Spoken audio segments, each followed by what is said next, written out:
Okay, Australia, you know him. You can count on him. I'm a 50-50 chance. You love him. Hello. Go to the top shelf, ladies. And now, it's his show. Here we go, people. This is Malloy. G'day, Dave Williams here. Welcome to Malloy's Rostered Week Off. Big show coming up this afternoon. Titus O'Reilly's going to join us. Nath Velvo, funny. We've got Gone Wild as well. And we want to know the most expensive food that you've ever paid for. That's all coming up in a second now. But up next, though, it's Anne Edmonds and Lloyd Langford. It's Malloy, the Rostered Week Off on Triple A. Malloy's Rostered Week Off, Anne Edmonds and Lloyd Langford. They made it through 2020 together, but could they make it through an afternoon of canoeing? Let's find out. We're talking about your relationship. I was saying to Dave earlier, I'd love to be just like building it out at your house for a while, just to keep an eye on what goes on, who's arguing, who gets the remote, what happens between the two of you. Did you just tell me you went canoeing together? And I think canoeing, apparently the biggest strain on relationships is moving, which makes sense. Yeah, sure. I would put canoeing because very close a at below. large part of the canoeing we weren't moving. Just help me out here. I'm trying to get a handle on your relationship. It sounds like you're quite active all of a sudden. It sounds No, like not at all. Now you're outdoors and you're on the beach, both you can, you're in the canoe. I was trying to escape in the canoe and then she jumped in. Got his passport, ripped it up. No, we're not I'm more active than Lloyd. Lloyd enjoys the couch. That's one of your favourite activities, isn't it? Yes. That's a positive, by the way. That's my natural habitat. Do you know what I wish I had? Like a elephant's graveyard. I wish I'd kept every couch I ever had and just had them in bring them out in a museum style environment. Every so often. I'm thinking about Mick Malloy's couches now, and I'm seeing a lot of sort of dark patches and dints.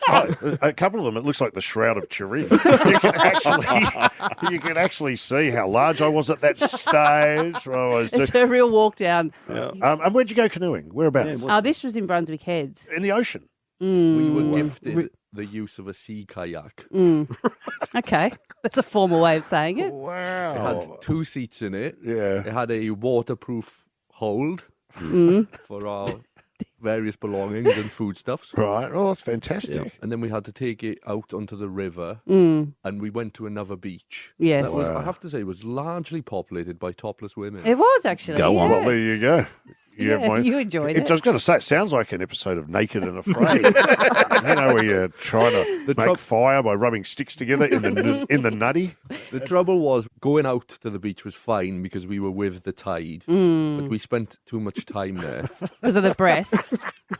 Oh, did you? Well done. And then we had to go back against the tide Yeah. to get home. And about 10 seconds into the return trip, Anne said, "We're going to be swept out to sea." It was literally a 5-minute journey. I nearly had a meltdown. Oh, that's hard, canoeing. I went canoeing up in the Kimberleys, which is quite a wow. prehistoric area. Yeah. And my nickname from all the locals up there was Lay Down Sally. if you may remember from the Australian Rowing Eights, the girl who stopped rowing at the halfway mark. Jeez. That would have been tough, wouldn't it? Imagine that you've concentrated for 4 years to get to the Olympics. With 8 people in a boat, one goes, I need a rest at this Critical point. time. What happens in the show? Do you do stuff together? Stand up and a bit? Are you doing any of your character work? No, I don't what know. are you doing this time? There might be a character come out. We'll see. But we're on stage together. Then we do our own bits, and then we come back on at the end for question time.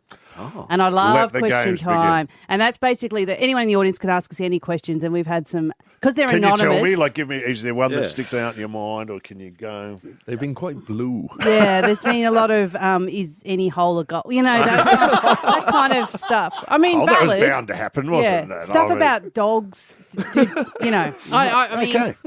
Well, I won't feel so bad when I fire in my questions from the crowd. What about the big opening? I'm seeing something like a big clamshell dropping from the roof, dry ice. The lid opens, you two come out. Well, let's just say there's a lot of energy from one of us, and then the other one, there's a lot of Welsh kind of. I tend to sort of warm up as the show goes on. And you'd be brought to the boil by the end. 2 of the best in the business going around. Anne, Lloyd, thanks for coming in today. Thanks, guys. Don't go anywhere. This is Malloy's Rostered Week Off. Still to come, Nath Velvo. And up next, a new smart toilet. Yes, that's right, a smart toilet. This is Malloy's Rostered Week Off. You can follow Malloy on Instagram right now. And despite Mick's lack of technical expertise, he is fascinated with new technology, especially when the new technology involves toilets. Attention, attention. Nerd alert! The nerds are taking over. What a nerd. Time to sound the nerd alert. Nerd alert! Nerd alert! Here he is, assistant producer James. The Japanese have invented a high-tech lavatory that can detect your vital signs and even look at your diet and see Examines your waste. Yeah, It examines your waste material and gives you a diagnosis. Yeah. Now, is that information you want or need from your toilet? They always say it's pretty healthy to look at your stool. James. Every now and again.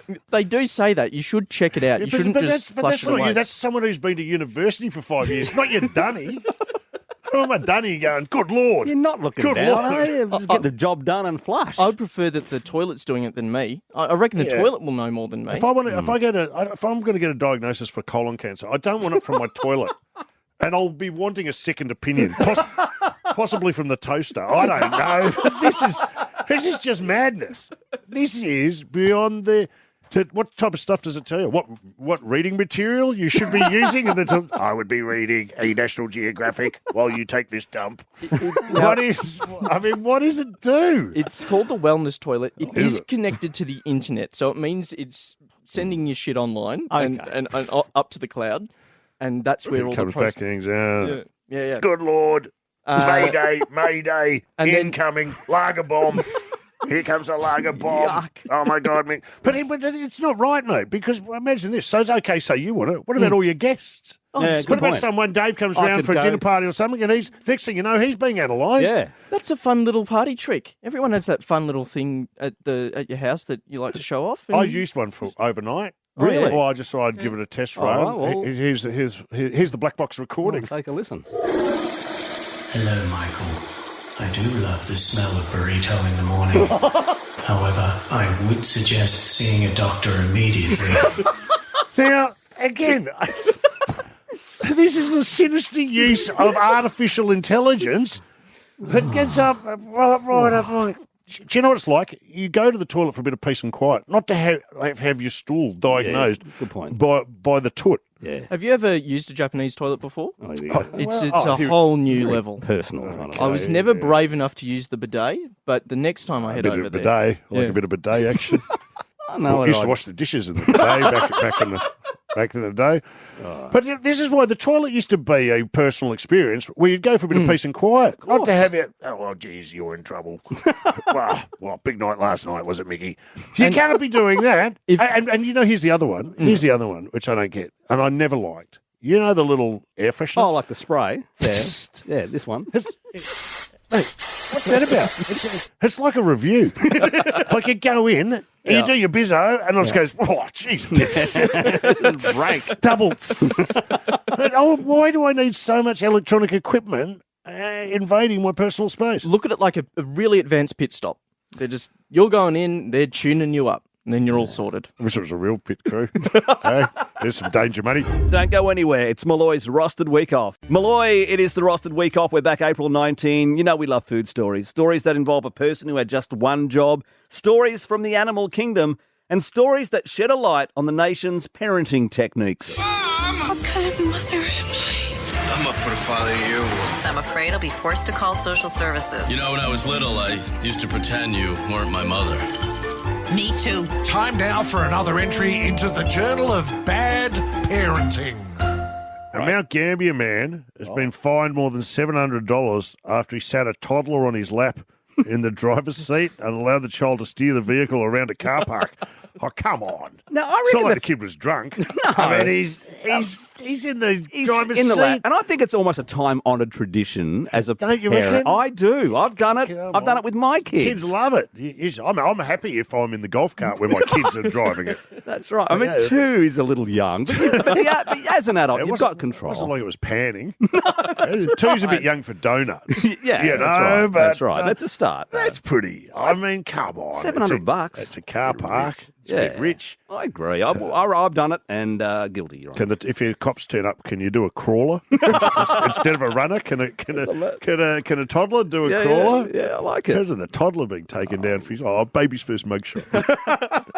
That would be so cool. I would love it. Let's go around the grounds. Right. James Blake joins us. James, you got a story there? Yeah, there's always a bit of a kick-up whenever there's votes involved over in the US. Stop the steal, all that kind of stuff. Yeah, sure. What's happened?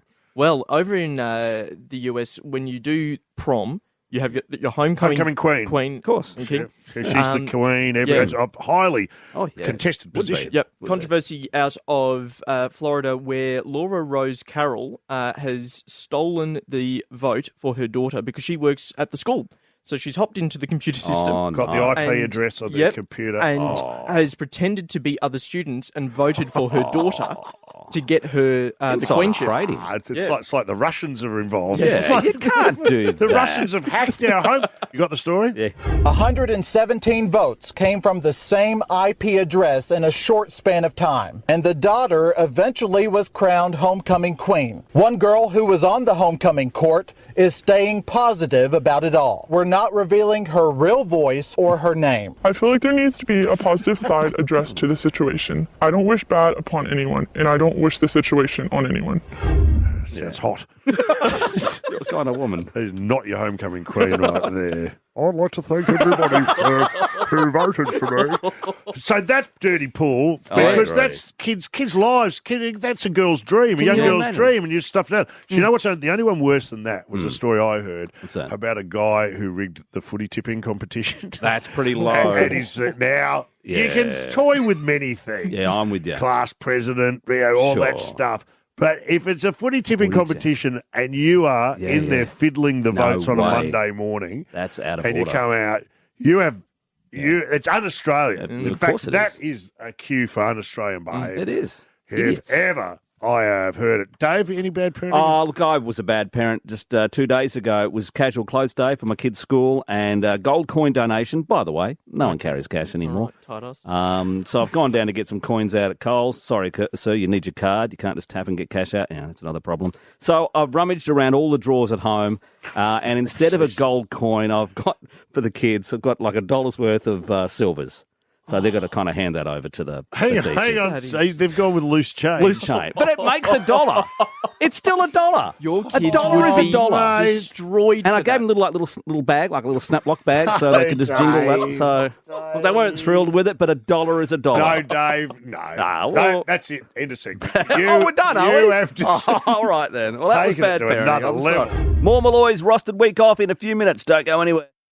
This is Malloy's Rostered Week Off. We love catching up with Australia's up-and-coming comedians, and one of our favourites, this guy. It's Nath Velvo. The pros and cons of life returning in Melbourne, especially the last few months. Yes. It's a roller coaster. But the negative, which I kind of want to, I want to bring back the lockdown only on the days that I have a friend's kid's birthday party to go to. Oh, okay. And so I had my first one. First ever. My first ever AM birthday party. Mick Malloy, I'm guessing your friends have Count me out. Kids. They do. Did you get an invite to the parties? Some of them they don't acknowledge in a court of law, but yes, a lot of them have. I did. I refused to go because it's fair just enough. I'm not at my best. I'm not at in my the best AM, on a Sunday morning. You're on your way home at 11 a.m. You're not going out. Absolutely. Usually there's some kind of restraining order introduced around about the time. There's Mick Malloy and Andrew O'Keefe coming home from a big night. So 11 a.m. It's Two the of first 7 networks, highest paid stars. It's the first time in my life I've ever had to set an alarm to go to a party. To go to a party, it started. It kicked off at 11 a.m. Talk me through it. So what do you walk in and what's happening here? Kids screaming, Kids screaming loud. Are you coming off a big campaign? Have you had? I was behaving. There was nothing to do on Saturday night, but I was tired. I had to come home from Sydney. Had a gig up there. Okay, sure. And I walk in, and I figured out why birthday parties for kids happen on a Sunday in the morning. Okay. It's just an excuse for the new parents to get on the sauce. They want to get on it every morning, but they have an excuse when it's the birthday party of the kid. So Mum was on the Champers. It was 11:15. 11:15. You know, Dad had a beer out Dad's already. knuckling a beer. 11:15. He was like, yeah, but it's a party. I'm like, yeah, but mate, I haven't had cornflakes yet.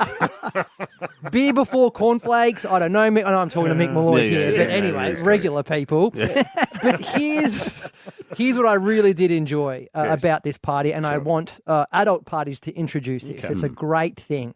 There was an end time already agreed to on the invite. Pre-negotiated. Right? It's stated clearly. 1 p.m., get out, right? Drunk mum needs a nap. Basically, that's right? it. And so no matter how painful it was. It's amazing. No matter how annoying the kids were, the small talk that was doing my head in, I could see the light at the end of the tunnel on my wrist. 1 p.m. was on its way. Yes. Now, I want to introduce this to weddings, to 40ths, to relationships. 1 o'clock, mate. You're done. TikTok. This is what I want. You know, when you're catching up with your mate and they're going on about F45. You're just like, sorry, mate. Oh, look at that. Geez, look at that. Hey, 11 p.m. We're done. Anyway, so it was. That is a great thing. I love it. It's what I want. What was everyone... the film called? It was Logan's Run, and it was a film back in the day. Tell us about it, Dad. Tell us about Logan's Run. Well, son, gather round. You walked 50 miles to the cinema in bare feet. No, Logan's Run. They used to have like a little a dot, and it was red, and when it went to green, you cooked. It was like because there were too many people. And, I have no idea what you're talking about. What do you mean green and red? What? They're wearing Fitbits? What? Go home, get a dictionary out, blow the dust off it, or have an encyclopedia. Hey, we're done here, by the way, on that rude note. All right, Were. Always great to catch up with Nath Valvo. This is Malloy's Rostered Week Off. Plenty still to come, including Titus O'Reilly in the second hour. And in just a few minutes from now, a chick. This is Malloy's Rostered Week Off. Mick Malloy considers it his solemn duty to stay on top of all the new films, but don't consider his interest a recommendation. It's a warning.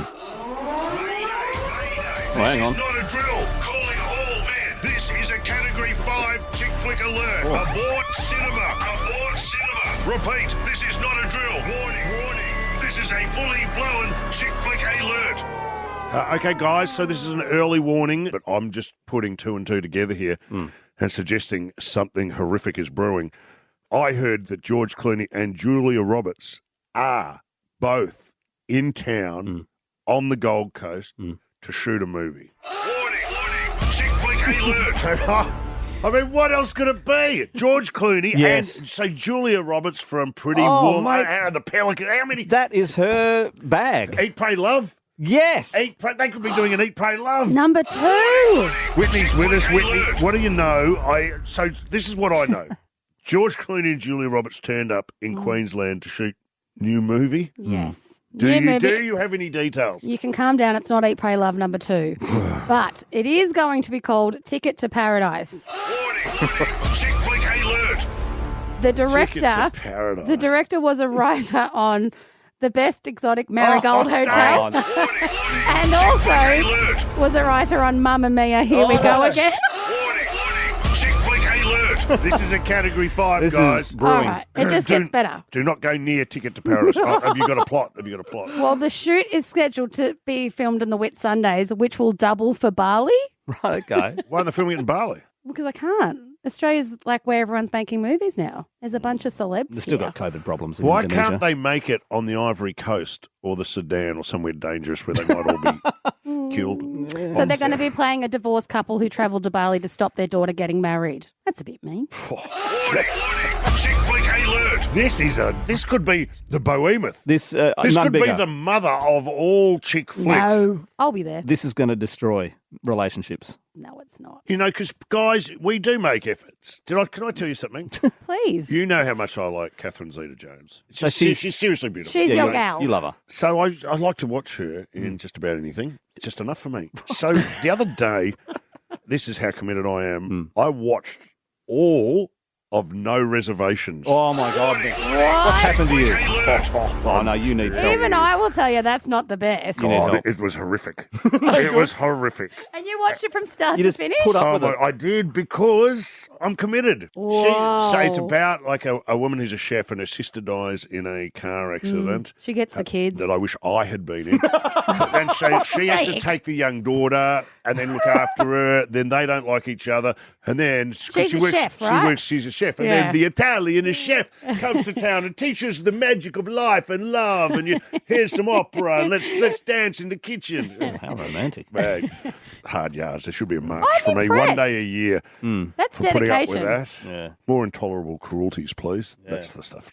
Len's called through. I don't know whether you want to take Len's call from Blacktown. Sure, He fire might have some information. G'day, Len. Let's see. George Clooney, Julia Roberts are all in the Oceans series, so maybe it's just going to be a remake. Oceans 2.0. We've thought so, but It's not, though. Whitney has just given you the plot. Yeah. And I did just say what it was. good on you for trying to put a half glass full on it. Yeah, no, I like that. Do you want to put him in the... Yeah, I tell you what, you can. Len, thanks for calling through. You can either. Hey, Len, it's your lucky day, We're mate. giving you the choice right now. You can either have the Brick Lane and just walk away with your beers, courtesy of Malloy, or you could choose the mystery prize from Mick's Desk. What could it be, Len? Right, I'll go out on a limb and say nothing ventured, nothing gained. I will take the prize off Mick's desk. Congratulations. And it is a hamper that was sent to us by Foxtel for the end. And inside that... The end, it's a show about people killing themselves.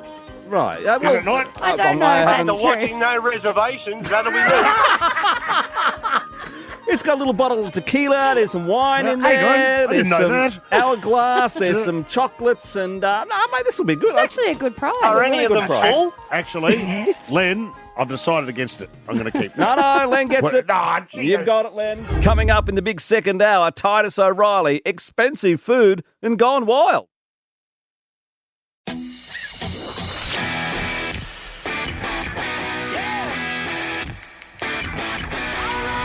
Time to gather back around your wireless, people.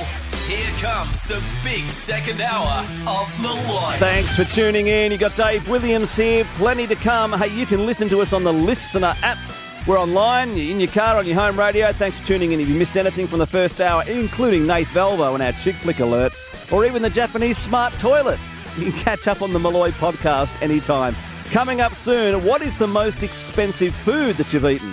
We've got Gone Wild, and up next, it's the man in the hat. It's Titus O'Reilly. It is Malloy's Rostered Week Off. Malloy's Rostered Week Off. Mick Malloy, he loves sport. We all love sport. We know you love sport. And so does our next guest, Titus O'Reilly.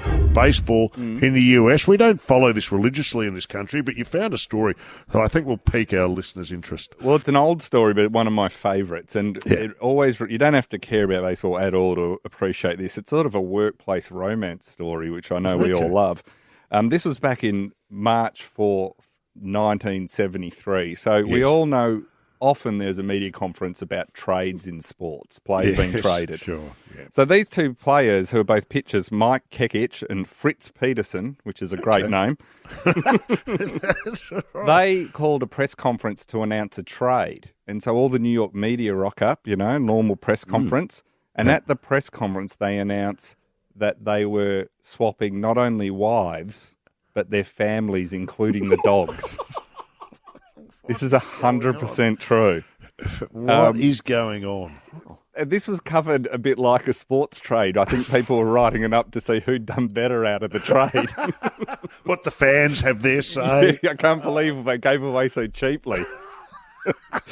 So the problem was one of the couples, Fritz Peterson, who then married Mike's wife. He sounds like trouble. He sounds like trouble. He sounds like trouble to me, Fritz. They're still together to this day. Oh, wow. Okay.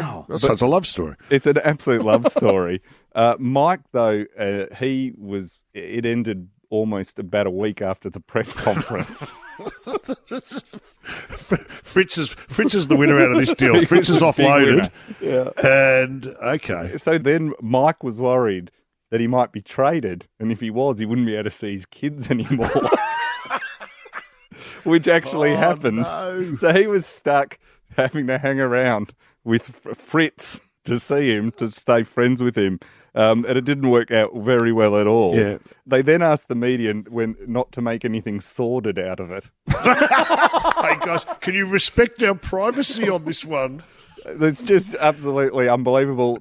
Fritz said he woke up the next morning and saw it all over the front page of the paper and on the TV and was said he was genuinely surprised it was a big story. Yeah, well, where's the level of interest in this? Please respect our privacy. Well, that's hilarious. Fritz Peterson, I want to know more about him. Does he have an autobiography out or something? He does. He's actually become a born-again Christian. Has he? And writes books on the topic. They did say that their kids were a bit confused at the time. Don't make them take sides. Yeah, and both sets of kids have, he said, even as they've grown up, they've never really come to understand it. So, Titus, there's a couple of great baseball movies out there. There's The Natural, of course, with Robert Redford. There's the one where if you build it, they will come. Kevin Costner. Costner. Field of Dreams. Yeah. Field of Dreams. Well, this one, the Fritz Peterson biog, could be, with George Clooney obviously playing Fritz Peterson. Well, Casey Affleck is trying to get this movie made as we speak. Gold. Unreal. This is, if you see one film this year, that could go straight into the sporting film pantheon. Hey, Titus, the book, I want to make the latest book, Cheat, The Not So Subtle Art of Conning Your Way to Sport and Glory, is available now. I wish you had to come to me for a quote on the cover because it's one of my all-time favourite books. It's a real page-turner, even on the toot, which is prime reading real estate for me. Thanks for swinging by today, mate. Thanks for having me. Tomorrow on Malloy, we've got Clown of the Week. We've got Jimmy Barnes and our great mate, the godfather of this radio network, Lee Simon. This is Malloy's rostered week off. Every Thursday, it means Gone Wild. So, well, today's a Thursday, so let's do it. Gone Wild. Here we go, people. And I hate to say it, What's but up? China's up to their old tricks again. What's China done? Well, they've got a zoo and they've tried to pass a dog off as a wolf. It's not on China. It's part of the dog family, it's though. Not. Oh, it's You an easy can't mistake be to make. It's a wolf. It's not a wolf. It's a dog. What sort of dog is it, though? Is it like a wolf-like dog? It's like Molly's dog. It's not Ziggy. Tried this before, Dave. They remember they tried. It was a zoo in a province that tried to pass I've got off the original story. This is like on. 7 or 8 years ago. Sure. Take a listen. Families visiting a zoo in eastern China this week were left feeling rather disappointed. As one young boy stood outside the African lion enclosure, he noticed that what was supposed to be a lion was actually a barking dog. Foxes were standing in for leopards, rats were found in the snake cage, and more dogs were found in the wolf enclosure. You can't be doing that.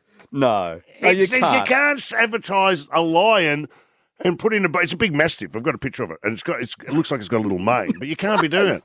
Hey, Mum, the king of the jungle's dry humping my leg. It's not on. No, it's not on. You pay your money to go to a zoo. You're looking for a lion. Not hey, Mum, the dog. king of the jungle's lipstick's out. You know what I'm saying? It's not very regal, is it? China, stop it. No, it's enough. Hey, guess what? A new film is about to be made. Elizabeth Banks, very funny woman, to direct a movie about legendary Kentucky cocaine bear. What's that about? I'm calling it Pablo Escobar. I told you it wouldn't work. Why'd you stop writing material? Pablo Escobar. That's the name of the film. Do it again. All right. Hey, so they're making a film about this cocaine bear. Yeah? Yeah. I should probably call it Pablo Escobar. Yeah, still same. Yeah. Had a very powerful enemy. No, this is the story of an infamous Kentucky bear. It was reported in the New York Times in 1985.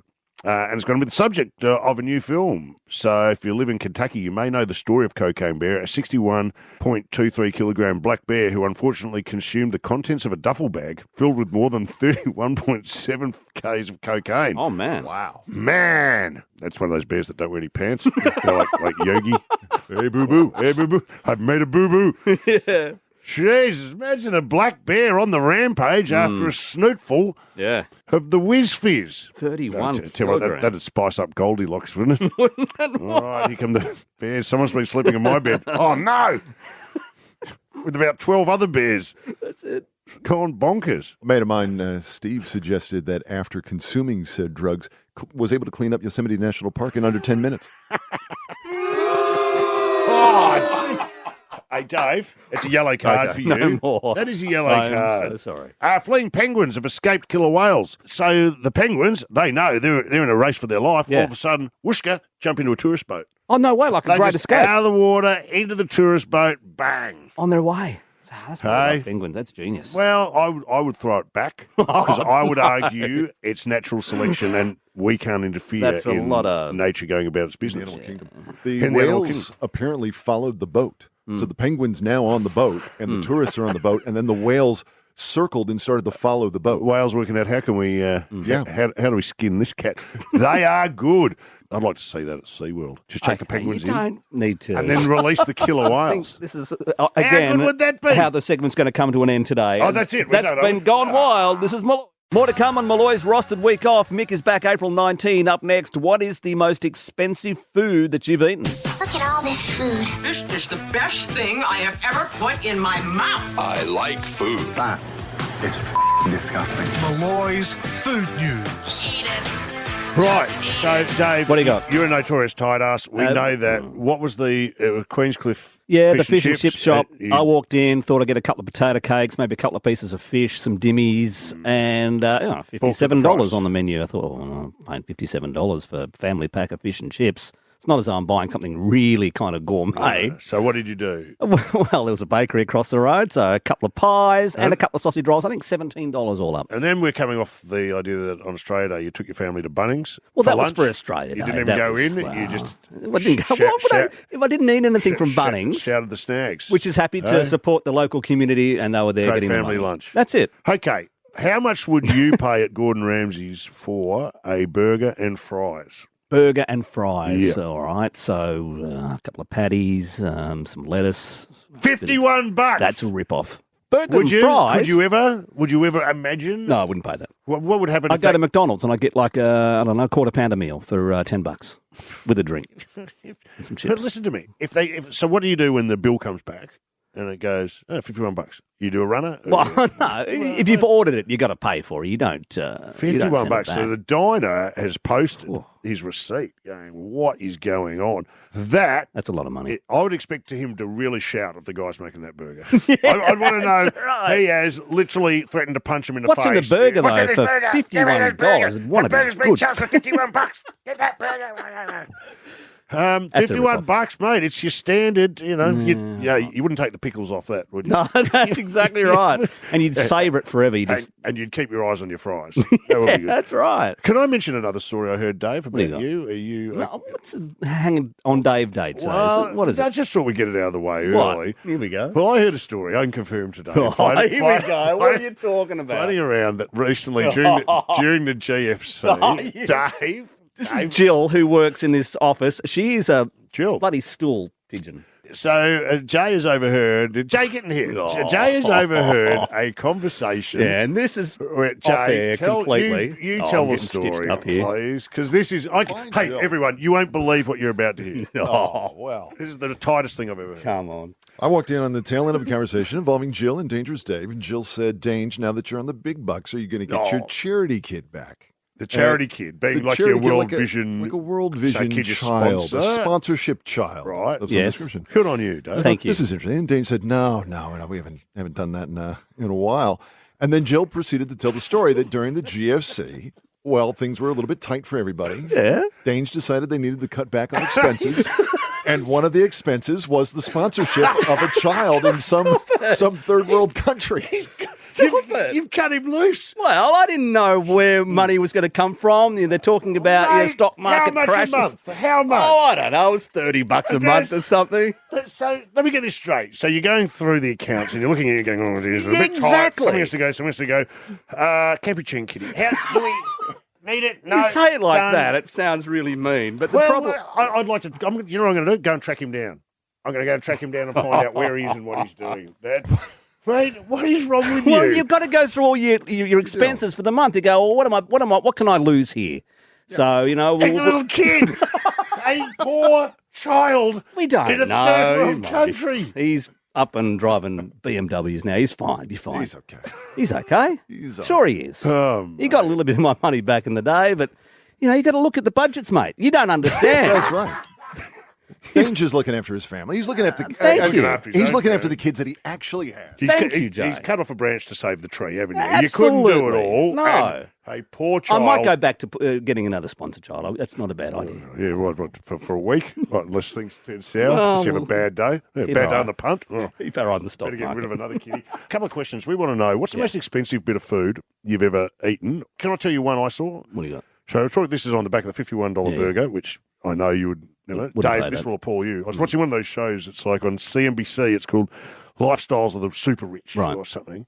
And they had this chips. So, you get a box of chips or whatever. This was like in a chocolate style box, and in it had 5 chips. Like 5 chips behind a viewing window. Wow. Like so they slide it open and there are 5 chips there. $18.50 for the like in your hotel room. Like imagine that's a mini bar. Was it at least like a mixed brand? Like so one of them was a Pringle, one was like a kettle chip, one was a Smith's. No, mate. Cheezel. No. They were like behind glass. They were like behind glass. It was like you thought they're going to reveal a diamond. No, it's a freaking chip. You're listening to Malloy's Rostered Week Off. Up next on Malloy, we're going to hear what foods... You're listening to Malloy. It's the Rostered Week Off. We're talking about expensive food. That's right, the $51 burger. Gordon Ramsay. Yeah, too much. I always wanted to see him do a cooking show from prison. Just to see if he swears at them. See how tough he is. What are you doing, you idiot? Yeah, see how long that lasts. Yeah. He'd ladle up you. Quick sticks. See him waddling out of the... Not so lippy anymore, are you, waddling out of Mr. the area Ramsay? with a ladle up his clacker, going, okay, yeah, maybe a bit more polite with H division. I am with the kids. 51 burgers too much. You said you wouldn't pay it. No, not a chance. Do you know what I want to think the most expensive pizza in the world is the Louis XIII pizza. 12,000 K. $12,000 for pizza. What's on it? Well, I don't know. If you're pissed, you'd still... Would you? $12,000. Well, what's on it? I don't know. A check for $1,200, I'm hoping. Features 3 types of caviar, some truffle they've flown in. I could buy a second-hand car for $12,000 and be happy for the next few You could years. sponsor like 100 Ethiopian kitties. Yeah, that's right. That you wouldn't It have was to the cut loose. GFC, mate. I didn't know where it was going to end, and I had to look at the budget. So you took the third world kitty out and whacked him. Nice. Sorry, something had to go, and it's you, little Nathaniel. When you say it like that, it does sound really bad. Louis XIII, and also at the Algonquin Hotel in New York, they have a martini, which is $10,000. The Algonquin martini. One's not enough. 3 costs you $30,000. Amazing. It's got a diamond in it. Does it? It's an expensive glassing, isn't it? Big glassing. You glass them. Yep. Can I have my diamond back? Even the diamond would do some damage. Oh, yeah. Well, imagine if it was your shout. Nah, I'd skip Guys, that one. is your shout, Dave? Yeah, I might change my... I might have one of these. Oh, these martinis look good. Hey, Tim's on the line. Tim, what did you pay for a burger? I was in England. I pulled over a roadside cafe, ordered a burger. It came out with a meat patty. By the time I'd ordered the rest of the extras, like a couple of pieces of bread, some onions, cheese, and all that sort of stuff, £28 about 25 years ago. So that's about, what, $70? About $70 at the time. And For I a tell burger. you what, it was just like all English food. It tasted bloody horrible. And Tim, you sound like a man who's probably woofed a few burgers in Oh, his mate, day. Where did this one rate? Well, look, right down the bottom, to be fair. Right. Mick. Look, this is why the English just love their curries, because just got nothing to do with England. They are shocking. It's not those indigenous pots. food. Tim's not a fan. They just boil it, don't they? When in doubt, boil it. Jason, what's the most expensive food you ever ordered, buddy? We went out for a seafood dinner for our wedding anniversary, and the lobster cost $160. Yeah, you know what? It's taking medicine when it comes to the lobster. She's a fickle mistress. Market always check the market. Always check the market price. Here's what I don't like. I went out to a restaurant recently, a very good one, right? And it said lobster, or whatever it is, $150. Blah, blah, blah. When it came out, it was only half of it. I go, mate, where's the other half of my lobster? What happened? They go, no, well, that's how it comes. I go, but it says lobster. Yeah. It doesn't say half a lobster. You Good didn't point. catch it like that, did Yeah, you? yeah, yeah. Where's the other half? Yeah, you want to see the eyes. I went to the next table and just took the other half. Hey, if you say it's a lobster, it's a lobster. Yeah, Mark's on the line. Mark, most expensive thing you ever ate? We used to go to Denmark a fair bit for work, and decided to take the local warehouse manufacturing plant out for dinner, and I bought a steak, a 1 kilogram Wagyu steak, because you go all the way to Denmark to buy a steak, of course. Yeah. Put it through on the work Amex and got back to Australia. It was $1,300 for the Wagyu. Oh my God, mate! I want the whole cow. I want them to bring the cow to my table. Well, I point at it. I go, I want that bit, and that bit. 1,300. Did you know it was 1,300 when you ordered it? No. When I went to go and no. Did not work that out at all. And just tell me out of interest, when you got home and you put that invoice in, did it come up? Oh, it came up, all right. And how'd you have it? Was it medium rare? Did you have it blue? Rare, mate. Got to have it rare. Right. Good for you. I think we've got a winner there, mate. $1,300 for a steak anywhere in the world. That's a good one. Thanks, Mark. Chris, am I getting sick of being correct? I'm getting sick of this. I like it. Our listeners are getting out of line. Who's this? What? That's Chris. What do you want? G'day, guys. Well, Mick, we know how you love to be corrected. Gordon Ramsay has already done a prison show. Has he? He has. Back in his more shouty, yelly, sweary days. He did it? What, shouting at inmates? Oh, absolutely. Absolutely. I think he took on 12 of them on like a day release program type of thing. Cooked the meals in the prison, and I think the winner of it either got to work in his restaurant or whatnot, but I remember about 6 or 7 of them along the way ended up dropping off the perch. One of them, about a month after finishing it off, reoffended and ended back inside. So thanks for filling that in. I'll go and have a look. Well done. Make sure you check out Malloy on Instagram and Twitter, and remember, you can listen through the Listener app wherever you are. Coming up next, it's live music from the Rubens. You're listening to Malloy's Rostered Week Off. We love live music on this show. A few weeks back, we had the Rubens stop by and play their new song, Hey, that's it for Malloy for today. Another one in the books. Thanks for listening. You can get in touch with the show if you want through Instagram. You can follow us there. We're on Twitter as well. Hey, get ready for tomorrow's show. Clown of the Week, Ben Friday and all. Jimmy Barnes. We've got Merrick Watts and Lee Simon. Cannot wait. That'll be tomorrow's Malloy right here, Triple M.